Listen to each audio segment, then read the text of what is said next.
you have to think about life in terms of a like a like a stove, and you have like Stove, like fire? fires, yeah, Ah. right? A stove and fires, and you have like 6 fires. You have your family, your personal life, your friends, business, money, and Work life and something else. physical. And you can have only like maybe 2 or 3 on high Yeah. at any point in time, and the other one's gonna go down because you have a limited amount of gas, yes, right? Yes, yes.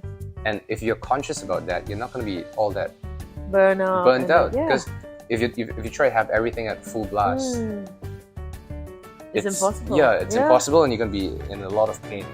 Death has always been a certainty. That's what I like about Angjolie. It has to be a celebration. Endless topics that we can talk about. Dying to meet you. Welcome to my podcast. So welcome to another episode of Dying to Meet You with Angjolie May. And today we have a very dear friend of mine from Entrepreneur Organization. As you have heard from some of the past episodes, I've interviewed some of them. And today I am with this young boy. Young boy. Yeah, not too off the pretty not accurate. Josh Chin with us today, and welcome to Dying to Meet You. Thank you for having me. Yeah, so before we start, maybe you can give us, the audience a little bit. I'm having a little bit of difficulty because I'm trying to open up a bottle of wine, and Eugene is going to help me. Sorry, but yes, Josh, give me some ideas or give the audience some, knowledge about what you do. Yeah, of course. I started my business in 2017. I was in school. And when you were 16? No, I was 16. I wish. I should have. No, but I was 21, I think. Yeah, 21. See, you're a boy. Okay. Yeah. That was which year are you born? 5 years ago. 96. Oh my God, you're 1996. 1 year younger than my brother. Not anymore. I can be your sister. I realized I was old enough when I tried to rent a car. For the longest time, I had a surcharge when you go overseas and rent a car because you're below 25. There's a higher risk of with insurance costs and everything. I see. Then one time I tried renting a car. I gave them my IC and everything. Like, I looked at the price. I was like, this is really cheap. Is there a promotion going on? Like, no, that's the standard price. I was like, then I looked down the list items. I realized there was one thing missing. That additional surcharge for being 25 and below. Welcome to the club. Oh no. So, good and bad. Good and bad. So you save some money. Save some money, yeah. Yes. 2017, and then I was in school. I had a lot of time. I was in NUS Business School. Lots of free time. I thought business school is very busy, packed with. Not really. No. Oh. Yeah. Okay. I thought it's only arts and social science. We are very free. We only have like 3 hours lesson or 1 hour lesson. And I stayed in hall as well. Yeah, I was in Yusof Hall. Spent a lot of time outside of school work. I did okay. I did pretty well actually. I graduated. I completed my degree, and I left school completed in 2019. So when I left school, that was this became my full-time job, my business, and that was the goal. I started so the business is an agency. It's a marketing agency for e-commerce brands, mostly in the US. And we specialize in email and SMS marketing. Very, very niche, very narrow, but it works out. Yeah. It works out pretty well. I first started out, I was really just spending most of my money and time on online courses, teaching myself everything that I needed to know to make the whole thing work. Then I realized that there was a decent opportunity to offer this as a service. So I started prospecting, contacting a bunch of different brands through different communities like Facebook groups and other places. Ended up having 6 clients that paid me no money at one point. Why no money? So I had to do free work to build my portfolio. So that was my whole pitch. Nice. I'll do free work for you. Just give me the chance to prove myself, and I'll build a case study, and that's all I ask. Are you still offering this? I'm happy to take it up again. Not anymore, unfortunately. Okay. But it's a great way to start because it's a really good way to get experience, real life experience, and just grind through it. Okay. Eventually, someone asked me how much do I charge, and then I had to come up with a pricing thing and start charging money, and that was a very, very happy moment for me. And then it took off. I brought in my co-founder about in month 3 or 4, and he became my COO and my co-founder today. I see. Then we started hiring our first employee the week after. So basically, the whole idea is to build the whole thing out as a business and not a side hustle, and so that we could turn it into a full-time career. Wow. And how do you even come up with the idea, or like, to be an entrepreneur? Because you didn't work for anyone. Yeah, once you graduated, you became an entrepreneur. Yeah, this is my first job, so I don't have a lot of experience to begin with, not a lot of baggage. And I've always wanted money and Who doesn't? to be rich. I've always wanted money. Because growing up, my parents, they got divorced and they went through a personal bankruptcy and a business bankruptcy. So that left a good imprint on me on the importance of money. So when I hear people saying, "Oh, money is not everything. It's not important. It's not the most important thing," my gut reaction is always, "Fuck you. Money is important. Yep. Money is very important." But it's not everything, yeah, for sure. But it sure solves a lot of problems. So that was my very initial drive. I did everything I could to find a source of income. And I stumbled across a few things. I was a waiter at one point, hated that. I was a waiter for 2 weeks. So I have a lot of respect for retail workers and waiters. I was a private tuition teacher for a while. That paid the best ROI, $50 an hour. Wow, what were you teaching? I taught physics, chemistry, math. Oh, wow. Yeah, I did pretty well in school. So I actually graduated with, I gave up my honors program, so no honors, but with a GPA of 4 out of 5. I did 4.2 out of 5. So not too bad for someone who didn't really spend too much time at school. And then you didn't want to do like a tuition. Yeah, tuition centers are the... Tuition centers are great, yeah. Yeah, like the best money to make is from parents. Yeah, I know. Parents, right? I know, like babies, give me your parents, baby. I mean, yeah. I'm like thinking of what is the next thing I need to enroll my daughter in already. So, yeah, even though she has quite a bit, but yeah, I'm maybe a kiasu mother. Oh, so yes, okay. Yeah, but I mean, yes, that's right. But to go into like marketing, because do you see that's a shift because of now, the way marketing, and of course like PDPA coming in? Was there an issue? Because you say your marketplace is mainly in US. Yeah, my market's mainly in the US, mostly brands that are built digitally native, online brands that sell direct to consumer products, product-based companies. I saw 2 major trends that gave me the confidence to go really hard on the industry.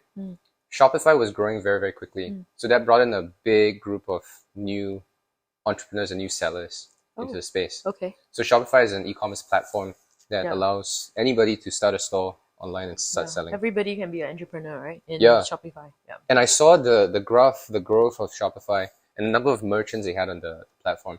At one point, they had like 10,000, and then it 10x to 100,000 back in like 2015 or 16. And then soon after that, it crossed 1 million merchants in a couple of years. Okay. So I was like, that's it. This is the future of commerce. Yeah. Especially in a space where I could make a name for myself. It's the small, mid-sized businesses space, which is fairly easy to compete in. Yeah.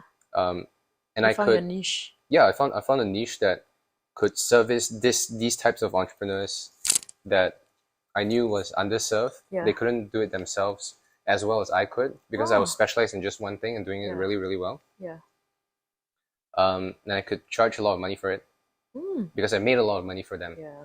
See, I think that's the key, right? I think when you focus, maybe I need to tune in, like be more focused on what I want to do with what I want to do, because I'm more of a person who I want to do a lot of things. Right. Yeah. So I have so many things I want to do, and and maybe because I think you are still a xiaotiti, like a young boy. Maybe, yeah. I feel like, oh my God, I'm like, who knows when the Green Reaper is gonna come, and so I want to make sure that I could do a lot of things within this, and then who knows, maybe the legacy I leave behind. But having such a you're still much younger, and what have you gone through in your life? I mean, that you talk about your parents' divorce.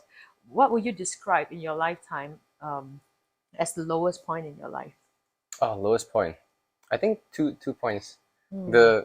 I think the moment I realized my parents split up, that was pretty How messed young up. were you? I was I don't even know that part of my life. The It's a memory blur. is very blurry. Yeah. Yeah, I can don't know. I'm understand. probably repressed somewhere inside. Mm. I remembered an incident where I was where I had to pick if between my mom and my dad. Oh, okay. Pretty fucked up. But it's Do you have siblings, or is I just do, you? yeah. I have a younger sister. At one Mm. point, I had to pick between living with my mom or my dad, Mm. which is fairly strange. Now looking back at it, because one of them had custody. But anyways, Mm. so and I remembered choosing to stay with my dad because I was living with my dad at the time, Mm. and it wasn't because I preferred my dad over my mom.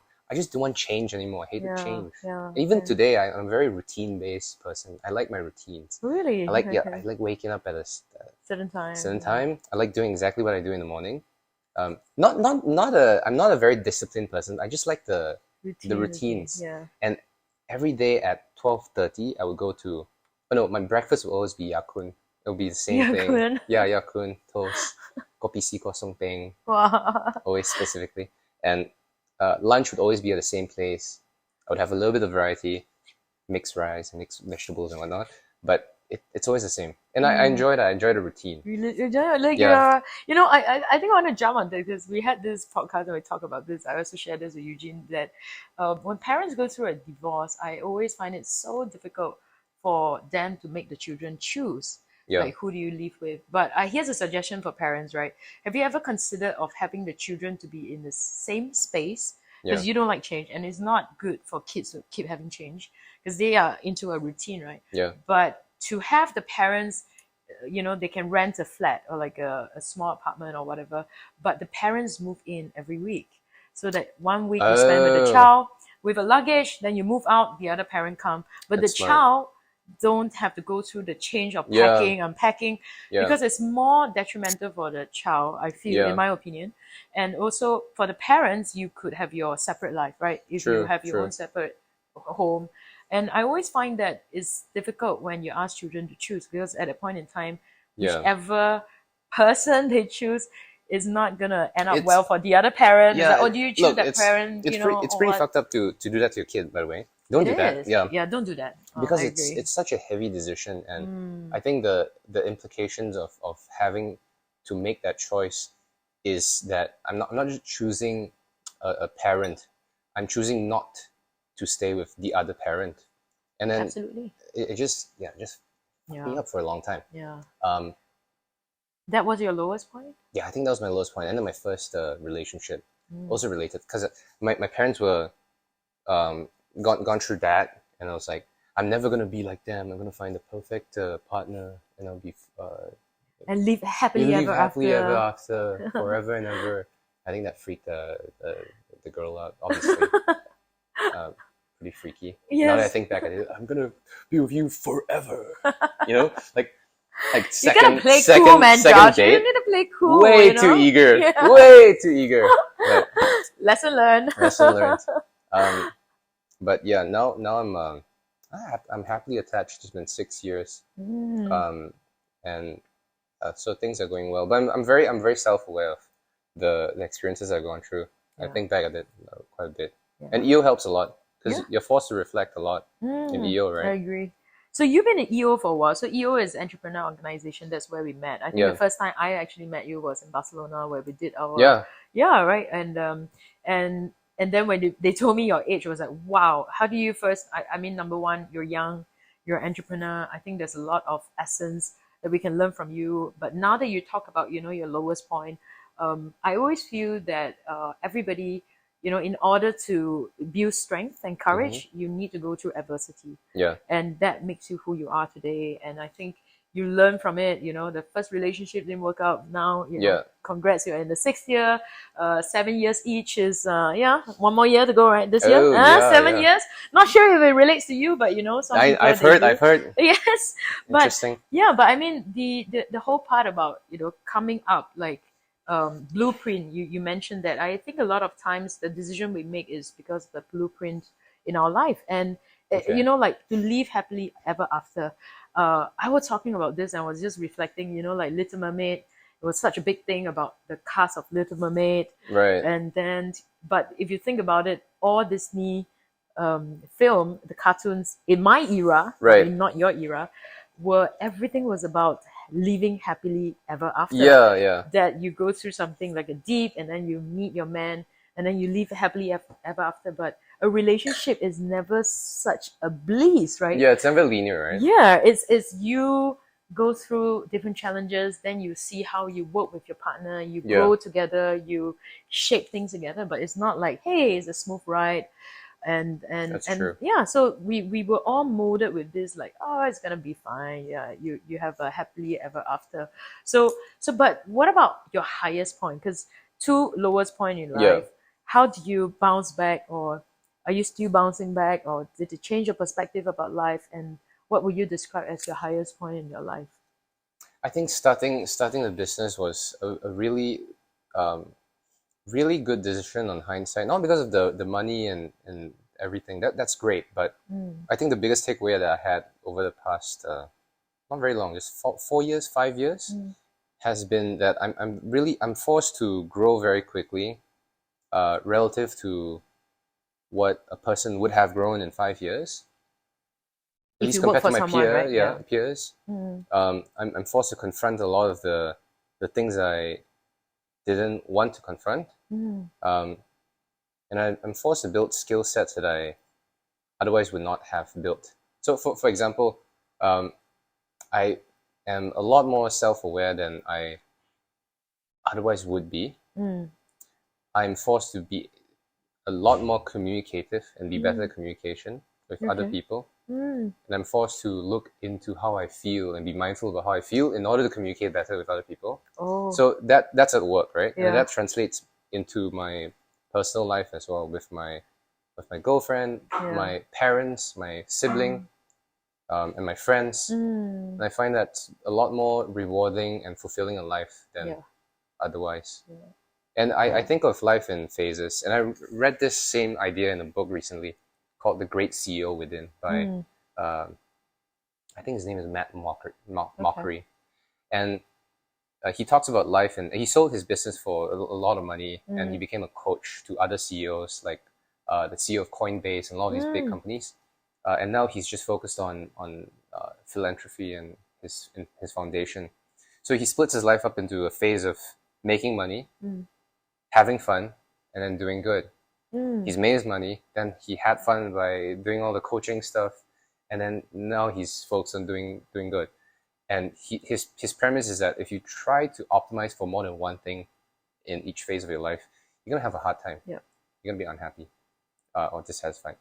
And I think about that a lot. And I think at this stage in my life, it's about just making money, and then having the other levers down a little bit, maybe not at zero, but not a priority kind of a thing. Yeah. And that's why I do the things that I do and how I decide on certain things. This also correlates to my first. I did have a boss in my first ever internship, and the reason I'm in EO as well is that my first boss and CEO in my internship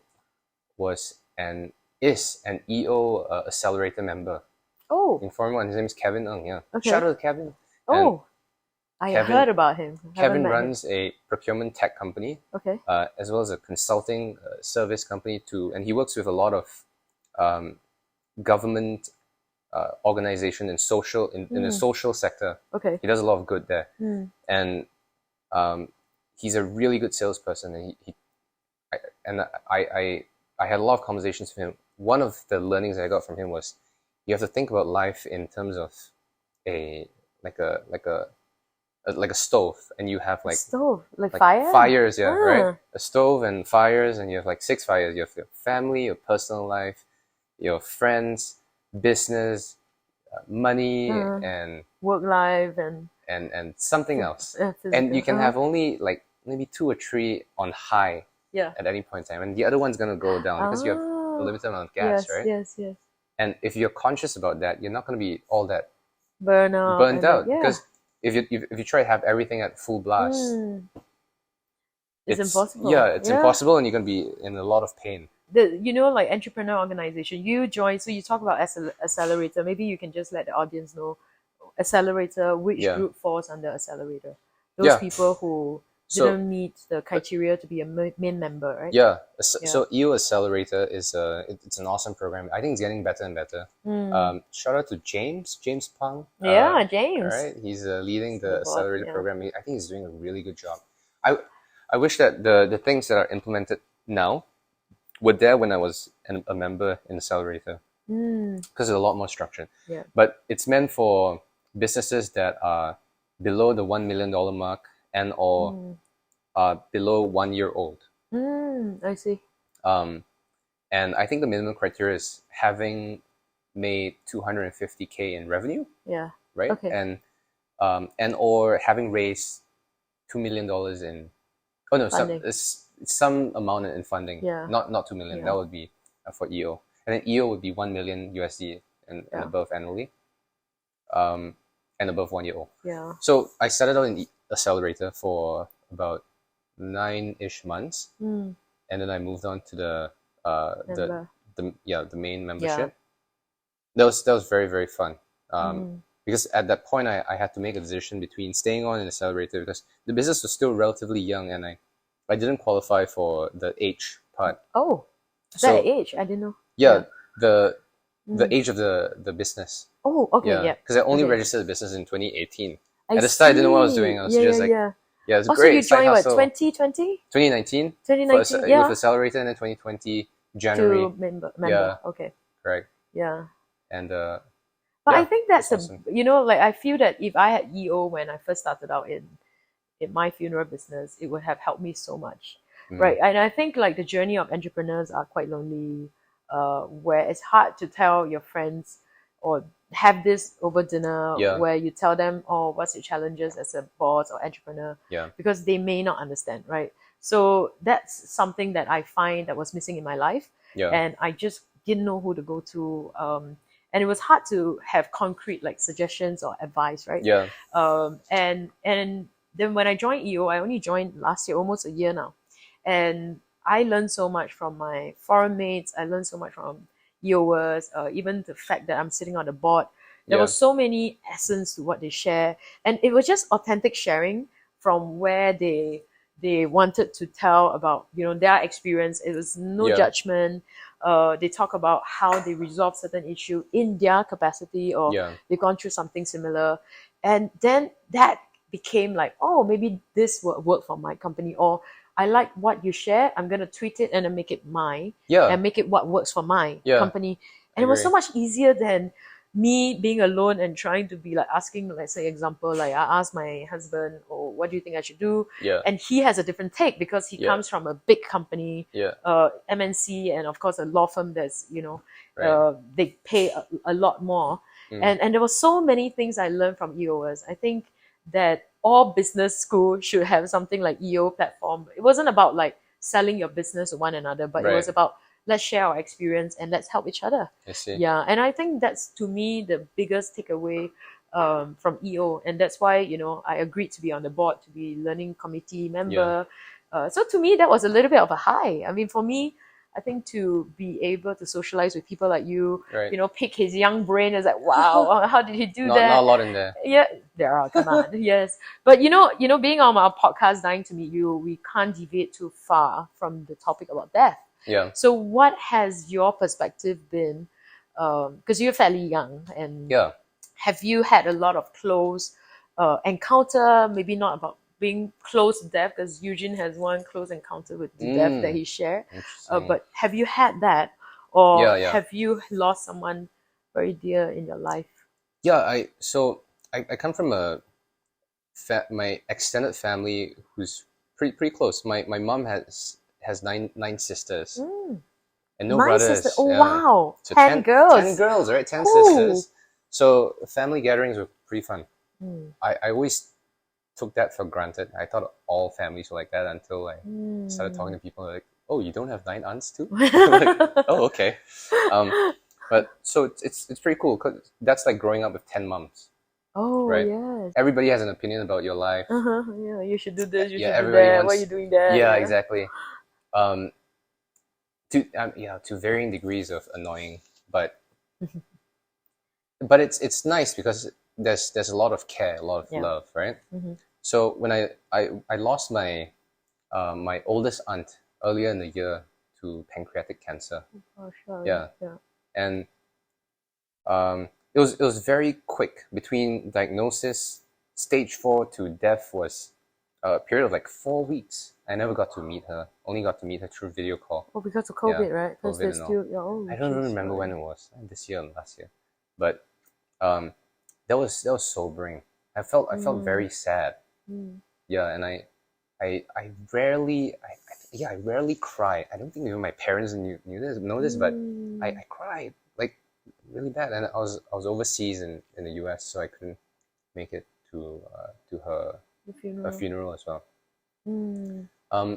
And then it got me thinking, what would I want my life to be at the end of the journey? Because and for a long time I never wanted kids. Like kids are like ungrateful dogs, right? I rather have dogs. Dogs stay with you forever. But I realized that at the end of that journey, I'd much rather have had an experience of that I find fulfilling, and at the end having to celebrate that journey with people that I love. Yeah. Then I think about what happens when we die. In my mind, I'm not I don't have a religious faith that I subscribe to. So I think when we die, it just turns black. We just turn into dust. Turn into dust? Yeah. I mean, physically, yes. You will become, not dust, but ashes, okay? Yeah. But where do you think we go? In your opinion, like you are not religious. I think that, all right, so I may or may not have had some mushrooms that may or may not have been not regular mushrooms, may or may not have been knowingly or unknowingly. And so I was at a rooftop bar. I was lying down, staring at the sky. It was just clouds and just darkness. It was in Barcelona. Oh, is that? It was in Barcelona with people that I just met, but I was very comfortable with. So I very much like a couch like this. Lie down, rooftop bar, very nice place. Stared up at the sky. It was just pure darkness, a little of light, and then clouds. This bunch of clouds. And I stared at the clouds, and all of a sudden there's this face that formed. Not a man's face, not a woman's face, just a face, and emotionless. But I felt this sense of warmth, like overwhelm me. Wow. And in my mind, like I was telling the folks around me, I was like, that's God. Oh. Yeah, that's God, and God is love. And obviously it may or may not have been the mushrooms I may or may not have consumed. But that I think about that experience a lot. And it was a lot of mushrooms either that I may or may not have consumed. But it was a sense of love that I felt. So I think that when we die, we probably experience love, kind of like when you finish a Sudoku puzzle. That feeling of completion. Yeah. It's like you running a marathon, and then I always describe, there's so many ways to describe life, right? I mean, you describe it as a book, a movie, or a marathon, and it's always a journey. So, or like a trip, like what do you go? And it's always interesting how we would love to perceive our ending to be, or our final chapter. How if we have the luck to close the chapter or the book graciously, or we have a choice to end it. You know, how would I end it? And a lot of times I ask, how would you like to die? Have you ever thought about it? If you have a choice, how would you like to die? Slow and painful. Slow and painful. slow and painless. I don't know what the Queen went through, but rest in peace, Elizabeth. But Her Majesty. I think a slow and predicted death is probably the way to go. Yeah. I get to do the cool stuff that we talked about, right? Having to see what people think about me. Yeah, living funeral. A living funeral. Having to being able to hear. Yeah, the words. The words that are maybe unsaid. Absolutely. I think the part where I resonated with you, you know, because many years ago when I asked, and people always tell me I want to die in my sleep. Right. And I said, okay, but have you prepared everything? He's like, no. What do you mean prepare everything? I said, have you got your will done up? Yeah. Have you done your funeral arrangement? Yeah. Have you got your policy in place? Do your family members know where to go to, who to go to? Where are your documents? Which bank do you have your, your bank's account?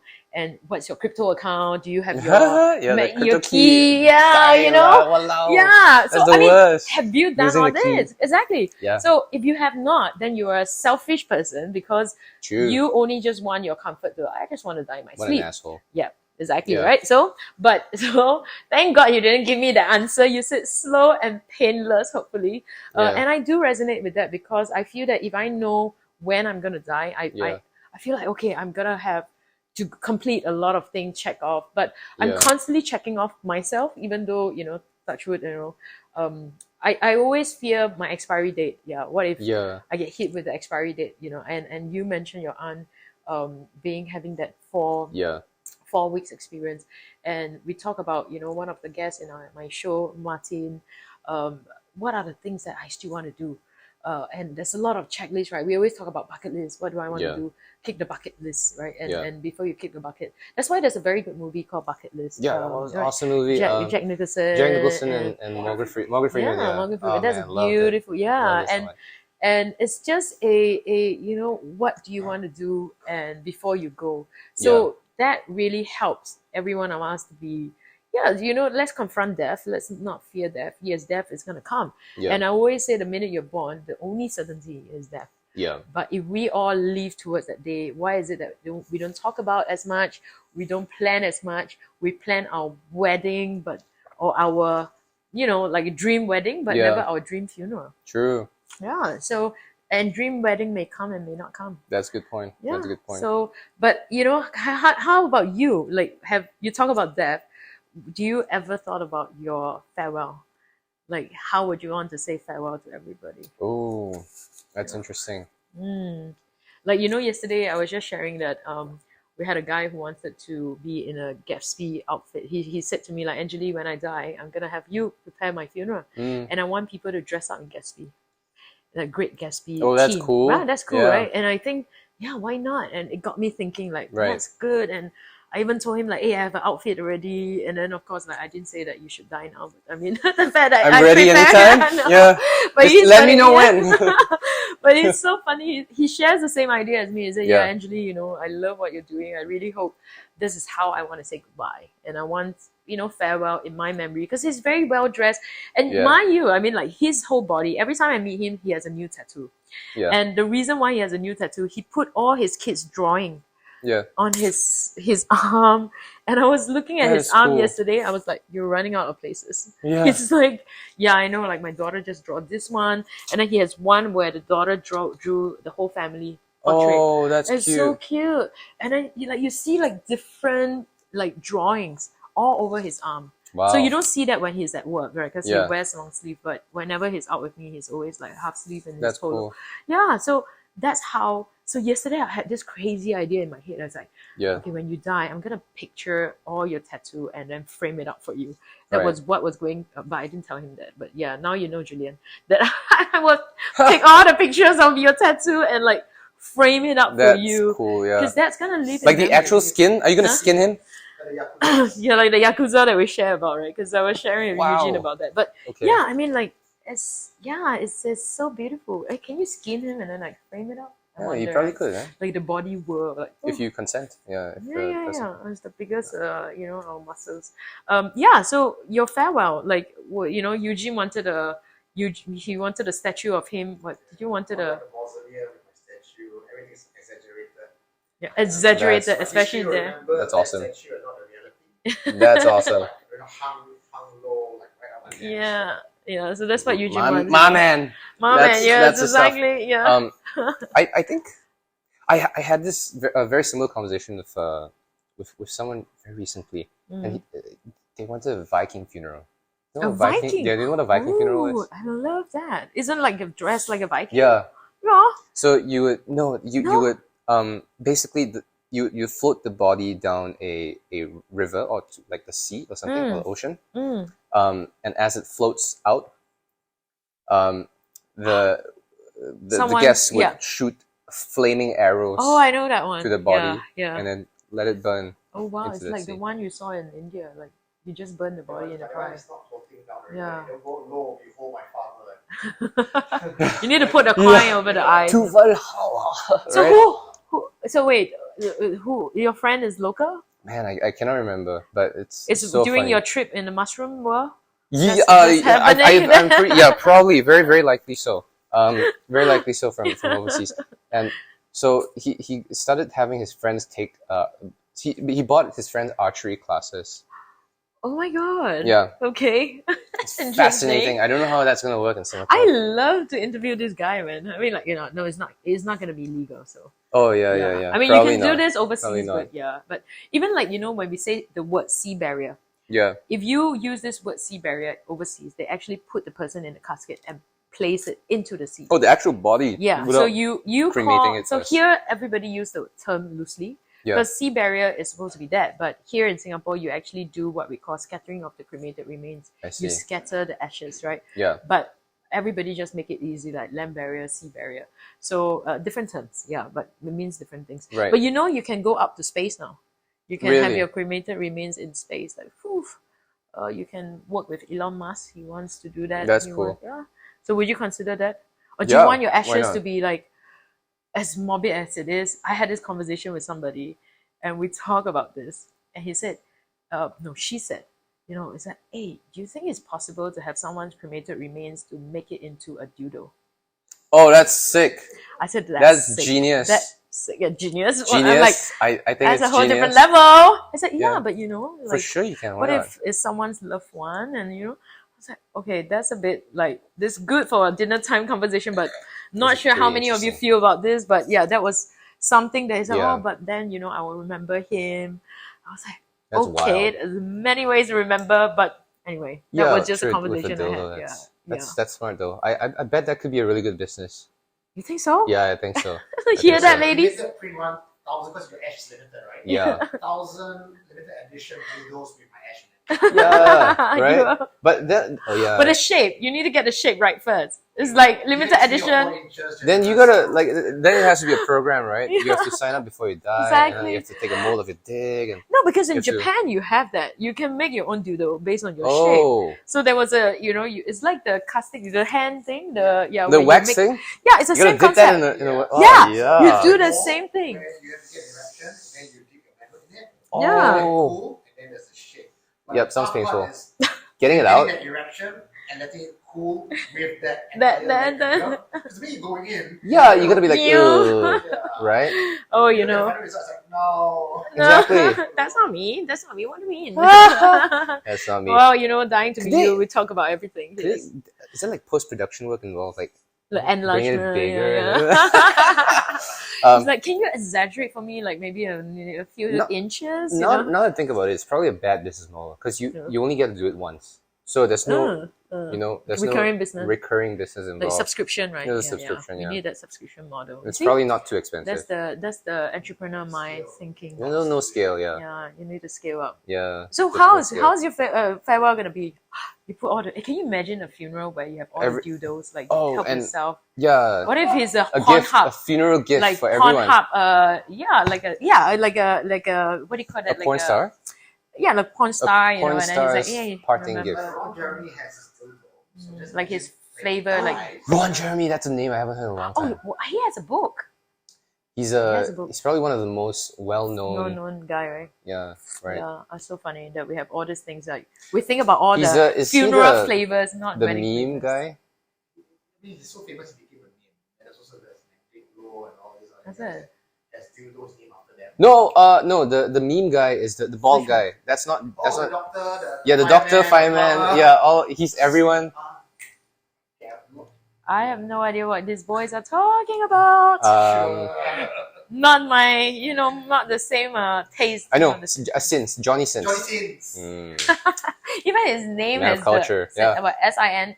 SINS. I think Really? it's not real. It's Probably not like okay, a pseudonym, yeah, right? Yeah. pseudonym.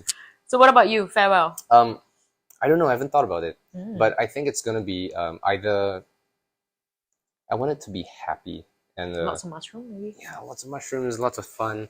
Probably a destination funeral. Destination. Yeah, burn my do you- ashes first and then ship it overseas. Get her in a flight to the location. Have fun. Oh, that would be nice. Yeah. What That about would be destination very weddings, right? Destination funeral. Why not? Hey, Fly never people thought of overseas. that. Destination Yeah. funeral. Yeah, And that'd use be whatever cool. money I have. I'm not gonna leave to the kids or whatever, right? That's The kids, yeah, right? Just spend everything on the funeral. Yeah. Make it the best Make ever. it the best. Yeah. Wow, tour around the whole Yeah. world. Burning Man. Yeah, Burning A Man. Burning Man you know? funeral. What? Yeah. Yeah. Yeah. I Bring mean, your aunt to the Burning Man. so you're not supposed to. I just read that actually We can't bring a body you can't no body no, but you can't elsewhere. you can't. But Oh. they even have like their recommended like because the tribe there ask you not to leave the ashes there. Oh, Yeah, for Burning so, Man. Yeah, for I Burning see. Man. But I did have a guy who he asked me to take a picture because he was putting the ashes of his friend's friend who Yeah. passed away, and there was just a little bit. So he took a picture like right in front, what we call it the temple. Before he placed the ashes there. Yeah, but it's quite common. You see like people who have like wedding dresses. So the temple. So we had the Burning Man. The man we burn on Saturday, and then on Sunday is the temple. Yeah. So people get married. And Were you the there this temple- year? No, this year no. The last I went 2 years in a row, but it was in 2018. I see. 2017 and 2018, then I got pregnant, then I COVID. see. But the best part was, when you go to the temple, it's such a sacred place where people Yeah. they could have lose their loved ones. So you usually see like they create something to remember their loved ones, and they are there to burn things, right? So there was a wedding dress I remember, and it was a wedding dress that was hung there, and people were they stapler their notes there. Oh. So this girl wrote that she was married to this guy for about many years, and then realized that he's actually living in the closet for a long time. No. Yeah. So then she still loves him as a friend, and he's very supportive. But it was like her dream man and all that, and yeah, but he didn't really Right. love her the same way. And then people were like leaving their own messages on Wow. that wedding dress, like Yeah. this was the day where I decided to let my husband go. But it Yeah. was very interesting because Burning Man to me was a place where I really feel at home. Where now there's a lot of Instagrammers who go there, they leave their shit behind, and I mean like real rubbish. Like you're supposed to keep the whole place clean. Yeah, Right, you go I there, you set recently up- read the whole It's really the sad. Like philosophy. Yeah. everybody is just there to like, look good, look glam, and then they chuck their trash, right? Yeah. We carry our trash and then we find a proper place to dispose. Yeah. The place was nice, and yeah, you need to make sure you maintain that that whole culture, right? And the plier, we always call it the plier. The plier is where you ask for anything and then you get your prayers answered. So interesting fact, I don't think I tell Eugene about this also, but it was in the plier where I think I was meant to be with Emmanuel. Yeah, because what happened on the plier was we were on the 7 years each, like the seventh year, and it was hard time. It was really, really challenging year for us. Right. And we went for the Burning Man, even though we were like really not in a good space. And I remember that day I was like, okay, I need to go and see them. And because I went back to sleep at midnight and they went to party. So there are two types of people. One type is like they party through the night, then they wait for the sunrise, they go back and sleep. But I'm more of the day person, so I will go do every activities. Yeah. Then I will sleep at midnight. And Yeah. then I will look for them like at 5 a.m. for the Right. sunrise. So I remember at 5, I woke up, I was cycling, and it was a sandstorm in the middle of the night. So you can't see anything. Yeah. And I just couldn't find this place called the Burners. You will know Mayan Warrior is where you go for sunrise. Okay. So I remember I was going there like, I went circle around Mayan Warrior. I couldn't see. So I went to another place that I think is there. No, I didn't see him. Went back to my warrior again. No, I tried another place. No, so I was just cycling aimlessly. I was like, okay, maybe this is not meant to be. Right. So then I remember telling the plier, like, okay, if we are meant to be, then let me find him.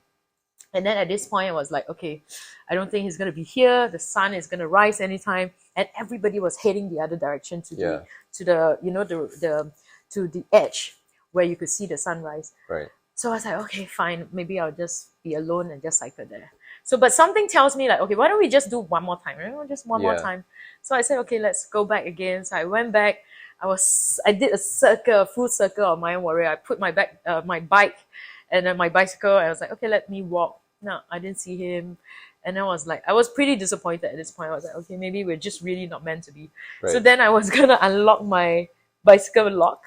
And then this pair of like shoes came right in front of me. I was looking down and I like looked up and then it was him. Right. Yeah. And then I think that was the moment where I realized, I think sort of the plier has answered, like, yeah.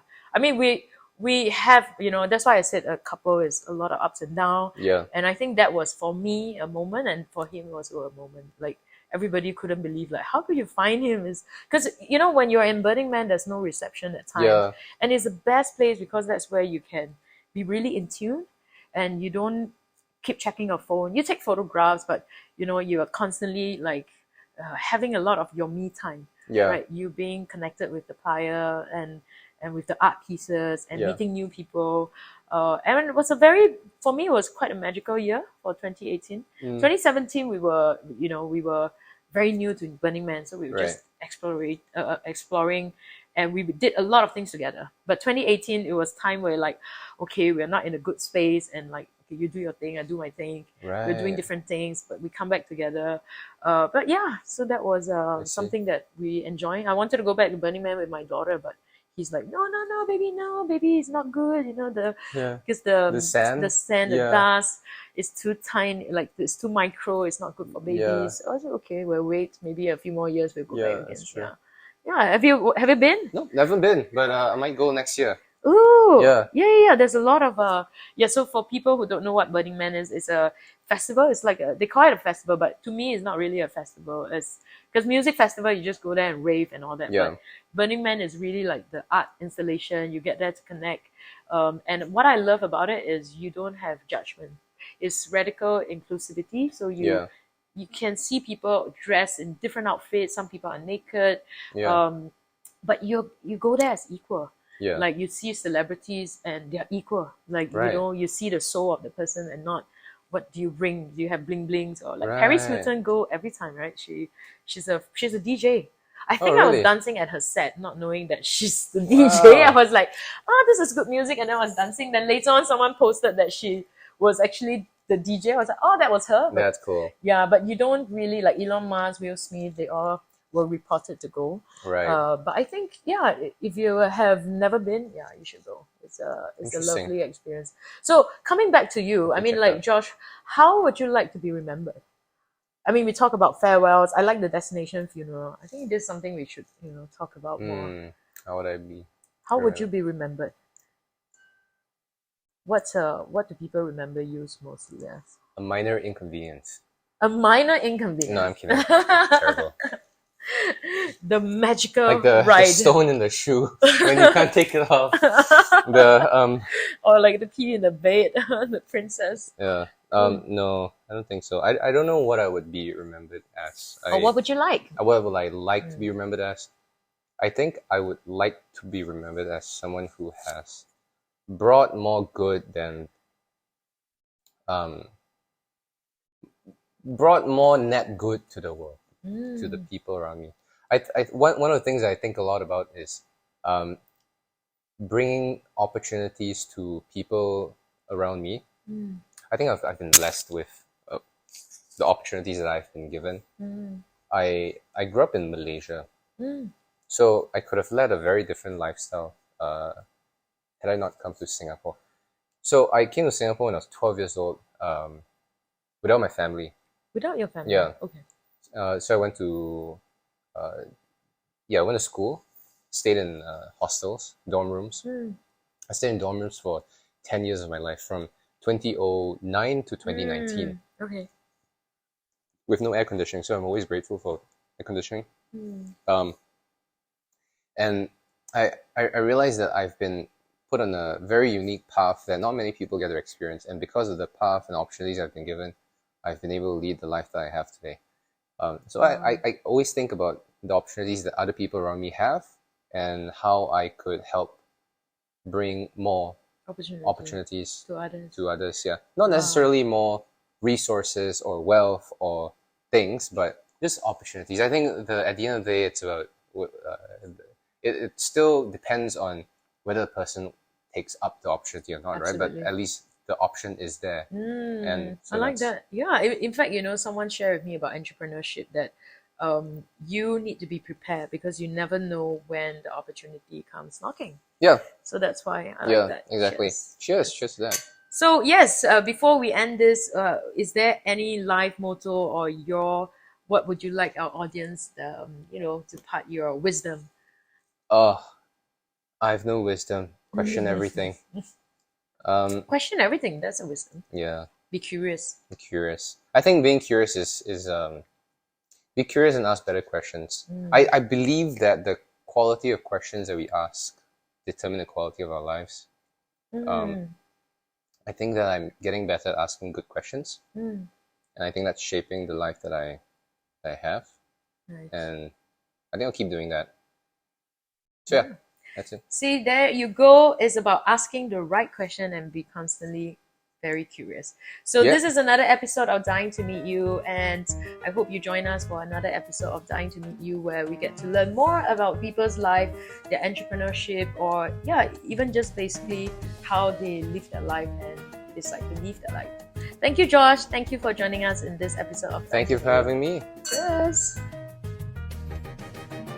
Death has always been a certainty. That's what I like about Angjolie. It has to be a celebration. Endless topics that we can talk about. Dying to meet you. Welcome to my podcast.